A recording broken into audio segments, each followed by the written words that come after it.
సమానమైన తెలుగుదేశం పార్టీ కుటుంబ సభ్యులందరికీ,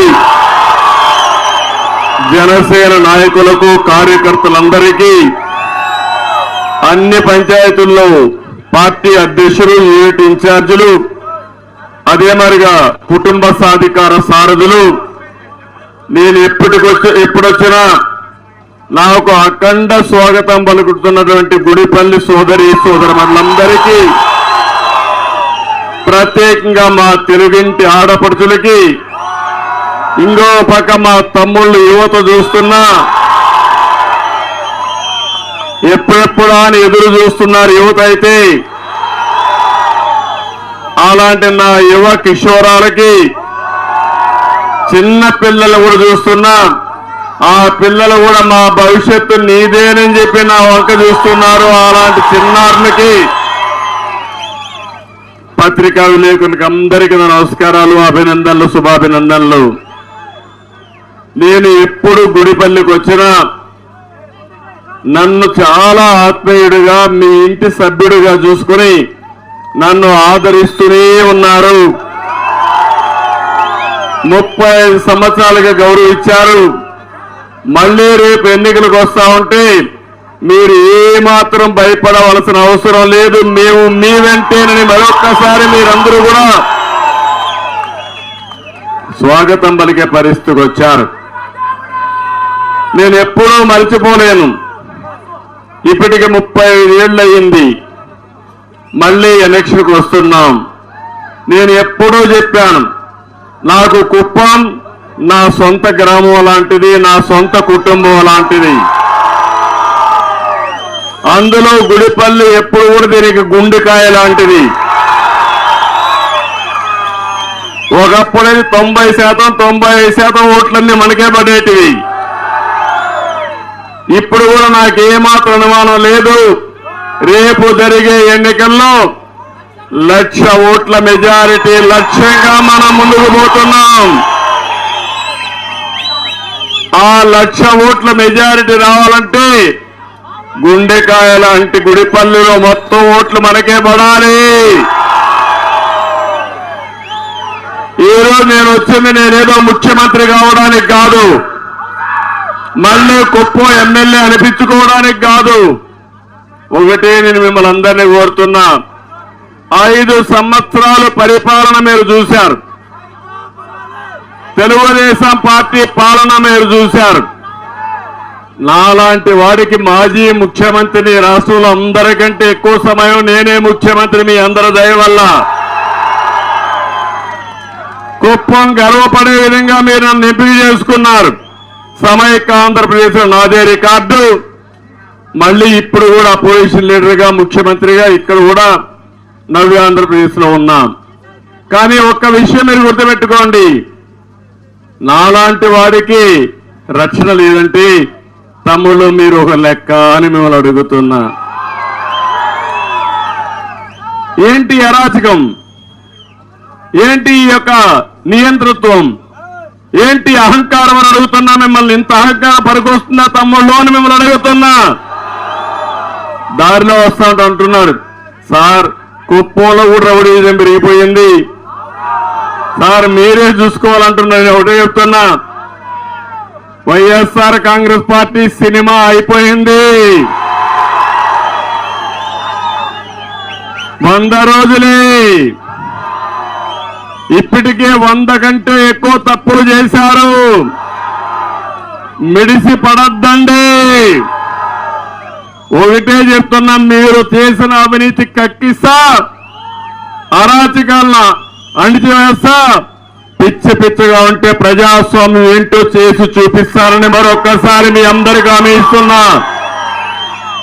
ఇక్కడే మా పోలీసు సోదరులందరూ ఉన్నారు, మీకు కూడా నేనే దిక్కు, గుర్తుపెట్టుకోవాలి. మీరు కూడా 5 ఏళ్ళు అయింది, మీకు కూడా ఏమీ చేయలే. వాళ్ళు మీ దగ్గర తప్పుల పనులు తప్ప, అవరా కదా తమ్ముళ్ళు? కానీ మీరు కూడా మనసు చంపుకొని పనిచేశారు.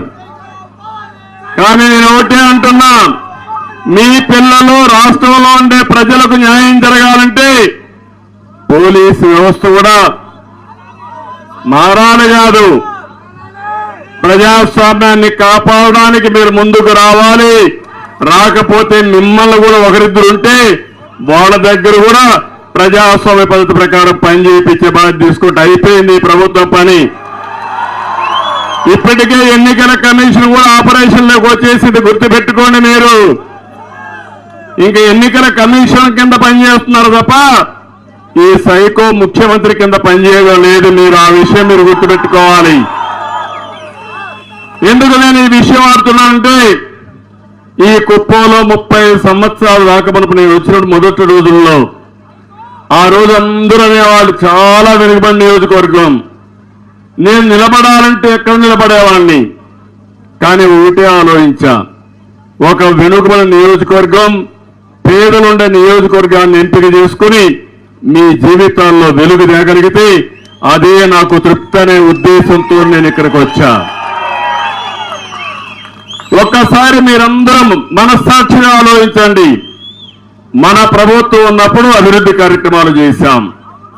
మన ప్రభుత్వం పోయిన తర్వాత ఏమైనా అభివృద్ధి జరిగిందా? ఎప్పుడైనా? నేను ఒకప్పుడు అనేవాడిని, ప్రతి ఒక్క ఇంటికి 2 ఆవులు పట్టుకుంటే మన కష్టాలు తీరుతాయని. అప్పుడు నన్ను ఎగతాళి చేశారు, ఆవులు పట్టిస్తాడంట, ఎక్కడ పాలు పోస్తారని అడిగేవాళ్ళు. నేను ఆ రోజు చెప్పా, ఎట్లా చేస్తానో చేసి చూపిస్తానని చెప్పి ఇప్పుడు దారిలో వస్తా ఉంటే ఇంటికి 2 ఆవులు కనపడొస్తున్నాయి. అదే దిక్కు అయింది, అవునా కాదా? మీకు ఆడబిడ్డలకు అదే దిక్కు, పిల్లల చదువుకు అదే ఆధారం, అవునా కాదా? నేను ఇప్పుడు ఒకటి చెప్తున్నా, ఒక 3 లక్షల లీటర్లు ఆ ప్రాంతంలో వస్తున్నాయి మన నియోజకవర్గంలో.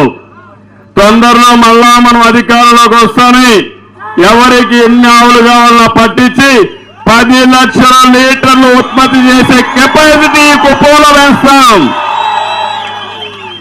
పాడి పరిశ్రమ ఒక పరిశ్రమగా చేసి మీ జీవితాల్లో వెలుగు తీసుకొచ్చే బాధ్యత నాదని మరొకసారి మీకు తెలియజేస్తున్నా.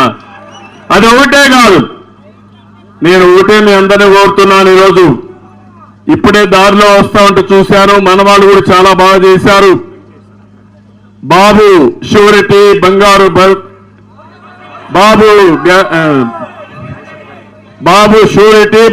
భవిష్యత్తు కింద చాలా క్లియర్ గా బోర్డులు కూడా చూపించారు. 80% మీ ఇండ్లకు చెప్పారు. ఒకటి హామీ ఇస్తున్నాం, ఇది నా హామీ, తప్పకుండా సూపర్ 6 ఏవైతే చెప్పారో అవి చేసే బాధ్యత నాదని మీ అందరికీ హామీ ఇస్తున్నా.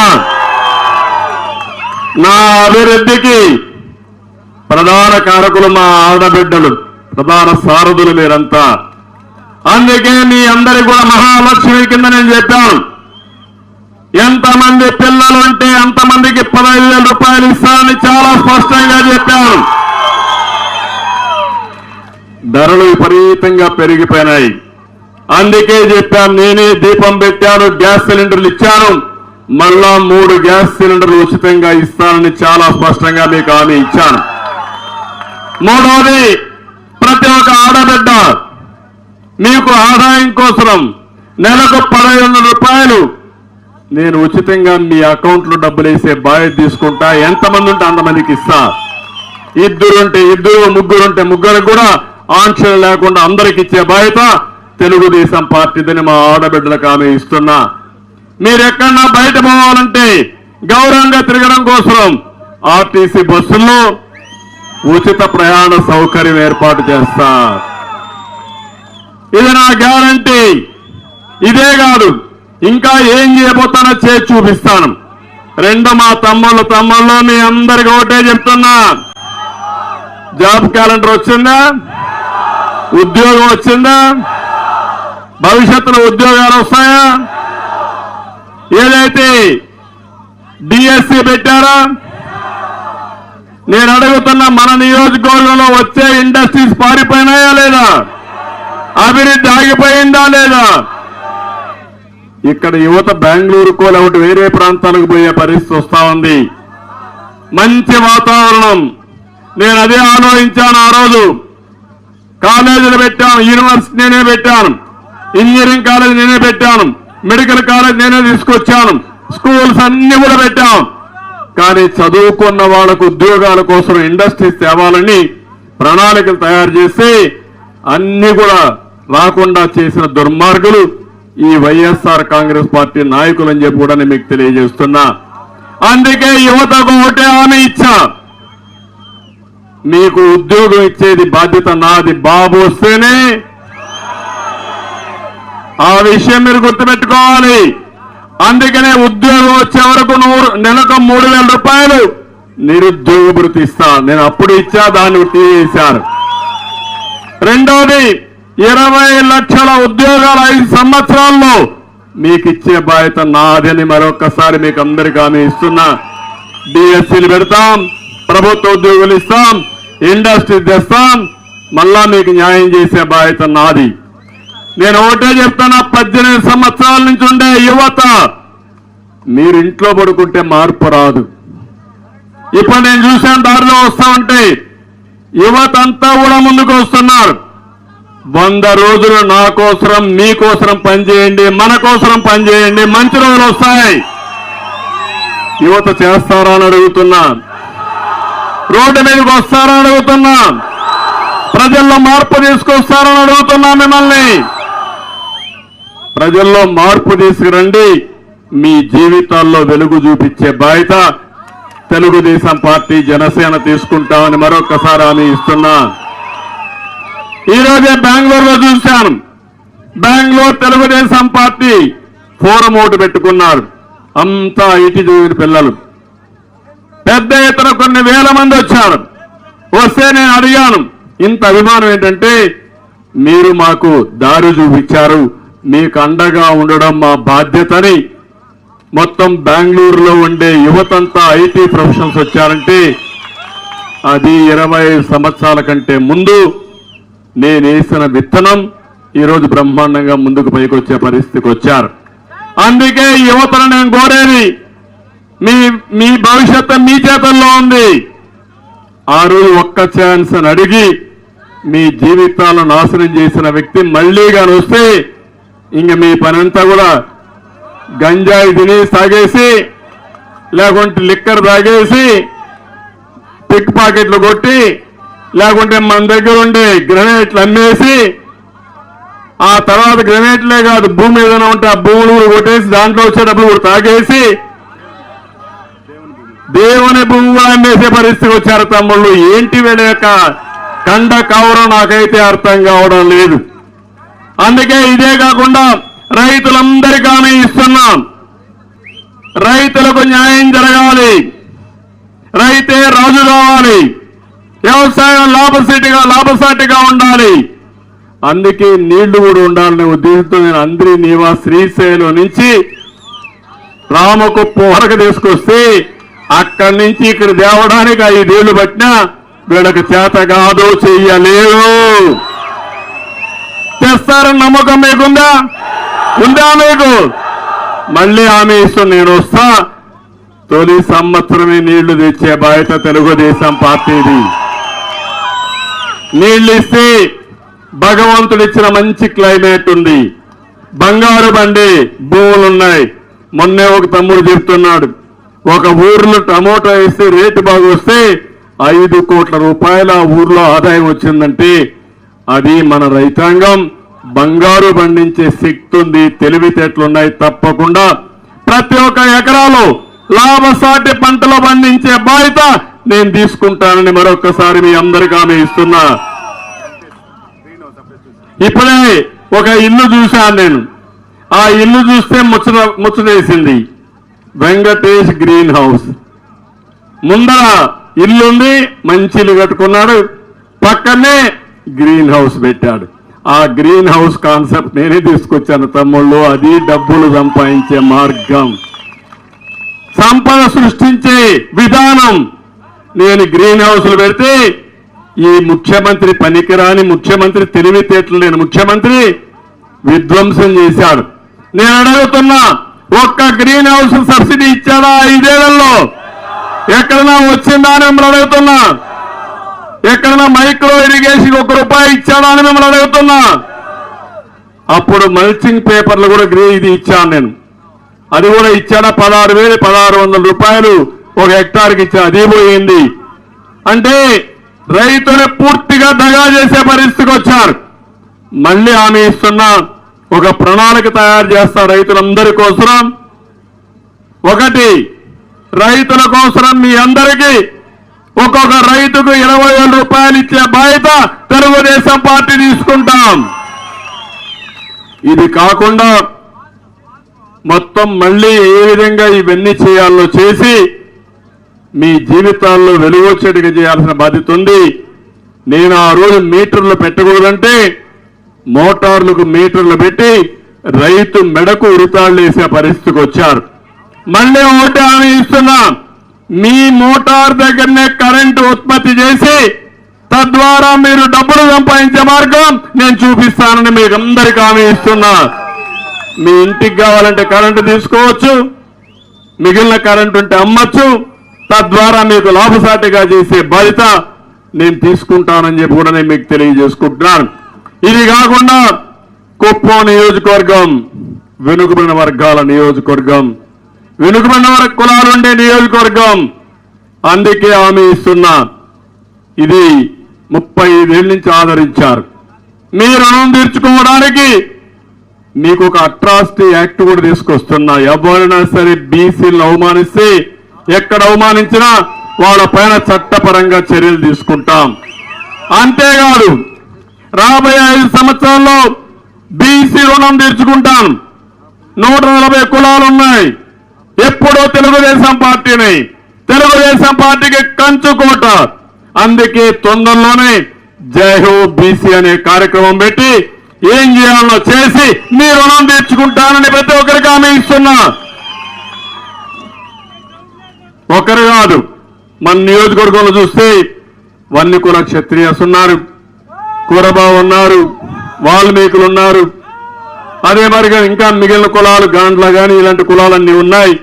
వాళ్ళు వడ్డీలు ఉన్నారు, వాళ్ళందరూ ఉన్నారు. అందరికీ న్యాయం చేసే బాధ్యత తెలుగుదేశం పార్టీ తీసుకుంటామని మరొక్కసారి హామీ ఇస్తున్నా.